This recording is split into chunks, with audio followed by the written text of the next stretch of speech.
Super ৮ শুরু করার আগে স্যার ভিভ রিচার্ডস স্টেডিয়ামে অনুশীলন করল বাংলাদেশ।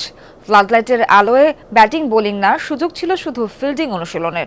অস্ট্রেলিয়ার বিপক্ষে নামার আগে প্র্যাকটিস ভেন্যু আলাদা বলে এই মাঠে আর অনুশীলন করার সুযোগ পাবে না দল।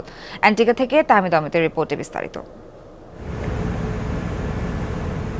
ফ্লাডলাইটের আলোয় অপরূপ সুন্দর স্যার ভিভ রিচার্ডস স্টেডিয়াম। এই কৃত্রিম আলোয় জায়গাতে সুপার ৮-এর প্রথম ম্যাচে খেলতে হবে অস্ট্রেলিয়ার বিপক্ষে। তাই তো শুধুমাত্র ফিল্ডিং অনুশীলন হলেও একটা সেশন কাজে লাগানোর সুযোগ মিস করতে চাননি চন্দিকা হাথুর সিংহে। সন্ধ্যা ৬টার আগেই সাকিব আর শান্তবাদে পুরো দল আসে স্টেডিয়ামে। ফ্লাডলাইটে ফিল্ডিং অনুশীলনটা চলল টানা ২ ঘন্টা। এরই মাঝে নামাজের সময় হতে ভিভ রিচার্ডস স্টেডিয়ামে কাতারবন্দি পুরো দল। মুস্তাক আহমেদ যখন ইমাম, তখন রিয়াদ, তানজিম সাকিবদের এমন প্রার্থনা শান্তির বারতা দেয় সবুজ গালিচায়। নামাজ শেষে যখন মুস্তাক ঠাই বসে প্রার্থনায়, তখন পাশেই শুকিয়ে এক বাংলাদেশের ছবি।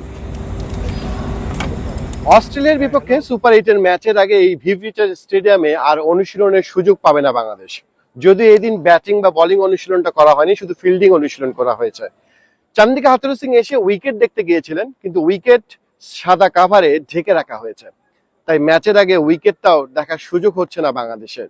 এই অনুশীলনটাই হচ্ছে একমাত্র পুঁজি সুপার ৮ শুরু করার আগে।